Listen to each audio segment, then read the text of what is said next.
के बाद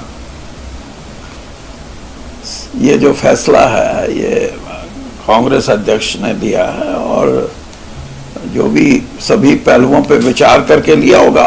बाकी मैं तो ये समझता हूँ कि 9वीं भी नहीं रखनी चाहिए थी, 9 के 9 का कर देते, क्योंकि वो शुरू में जब 3 टिकटें ये कह रहे थे कि फाइनल हैं, फिर कहने लगे 4 फाइनल हैं, तो फिर ये बात आई कि 9 के 9 पे इकट्ठा करेंगे, तो 8 पे हुआ, ठीक है। लेकिन सर चौधरी विजेंद्र सिंह उनका नाम आगे चल रहा था और उन्होंने दावा भी किया था कि वो चुनाव लड़ने के लिए आप भी दावा कर रहे थे सर, और आप भी दावा कर रहे थे, चाहे हिसार से मिले या फिर सोनीपत से मिले, तो कमी कहाँ रह गई? क्या जो बातचीत पहले हुई थी जब आप कांग्रेस में शामिल? देखिए, बात ये है कि आप ये कहना चाहते हैं कि वहां से आपको शायद ये भी बात आई होगी कि कमिटमेंट हुई या नहीं हुई। आप एक बात सोचें कि ये छोटे स्तर की बातें होती हैं कि मैं लिख के देता हूं जी मेरे को कांग्रेस में शामिल कर लो और मेरे को टिकट भी देना, और उनसे भी आप ये सोचो कि वो भी ये कहें कि हाँ हम भी आपको ये मान के चलते हैं कि आपको टिकट देंगे। ये मेरा राजनीतिक जीवन ये बोलता है कि इन चीजों की जरूरत नहीं होती। एक भाजपा से जो रूलिंग पार्टी है और जो आज भी ये कह रही है कि 370 सीटें हम जीतेंगे, उस पार्टी को छोड़ के और कांग्रेस में ब्रिजेंद्र सिंह आए हैं, तो ब्रिजेंद्र सिंह कांग्रेस में विचारधारा वो ये समझते हैं कि भाजपा में मेरी विचारधारा का मेल नहीं खाता, इसलिए मैं कांग्रेस में आ रहा हूं। और रूलिंग पार्टी से आपकी पार्टी में तो आप ये समझेंगे कि वो लिख के दें और पार्टी से भी ये कहें कि आप भी लिख के दो हमारे को, ये छोटी बातें हैं, लेकिन उनका आना ही बहुत महत्वपूर्ण था और उनको टिकट नहीं मिला, कोई बात नहीं। ये राजनीतिक जीवन में ये भी देखना होता है कि उसके कारण भी कई होते हैं। और बाकी मैं तो यही समझता हूं कि जो भी निर्णय है वो पार्टी हाईकमांड का है। उन्होंने किस क्राइटेरिया को सामने रख के ये निर्णय लिए हैं। सर कोई नाराजगी तो पार्टी में बने रहेंगे, ये भी चर्चा चल रही है और फिर ये कह रहे कि इधर मत देखो। आप पहले ये पूछो किसके लिए बोल रहे हो, ये मेरे लिए या ब्रिजेंद्र सिंह के लिए? नहीं, दोनों का नहीं। मैं तो मेरा तो सीधा जवाब है कि मैं पार्टी में आया हूं और 10 साल के बाद कांग्रेस में आया हूं, ठीक है। वो 10 साल पहले वाली कांग्रेस में और आज की कांग्रेस में वो जो मैं सोचता हूं वो बातें हैं और कितने स्तर तक हैं, लेकिन विचारधारा के तौर पे मैं कांग्रेस में अपने आप को ज़्यादा ठीक मानता हूं।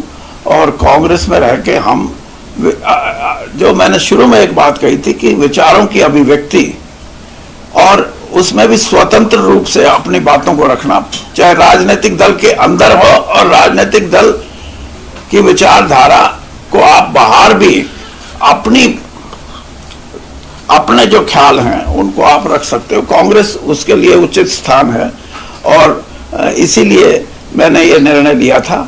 और ब्रिजेंद्र सिंह जो हिसार से सांसद थे, मेरे बेटे, उनका भी बहुत दिनों से ये सोच थी कि हमें कांग्रेस में जाना चाहिए और इसीलिए मैंने जिस दिन कांग्रेस में मैं शामिल हुआ हूं उस दिन भी मैंने ये कहा कि घर वापसी नहीं है, ये सिर्फ ये विचारधारा की वापसी है एक किस्म से। और वो सबसे बड़ी बात है क्योंकि जो 42 साल कांग्रेस में रह के मैंने वैचारिक रूप से कांग्रेस को एक ऐसी राजनीतिक संस्था माना है जहां हम खुल के अपनी बात कर सकते हैं, तो इसलिए मेरी प्राथमिकता थी एक, और इसीलिए हमने फैसला किया हमारे साथियों ने कि हम कांग्रेस में आए।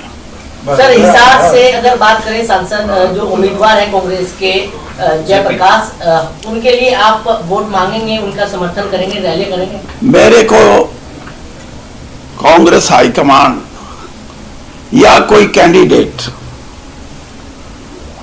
अगर कोई दिशा निर्देश देंगे या कैंडिडेट अपनी सहायता के लिए मेरी मदद मांगेंगे तो मैं जरूर मदद के लिए जाऊंगा और लोगों से कांग्रेस को वोट देने के लिए कहूंगा। तो लगता है जयप्रकाश एक मजबूत उम्मीदवार है उस लोकसभा सीट से? हाँ, जयप्रकाश एक मजबूत उम्मीदवार है उस लोकसभा सीट से।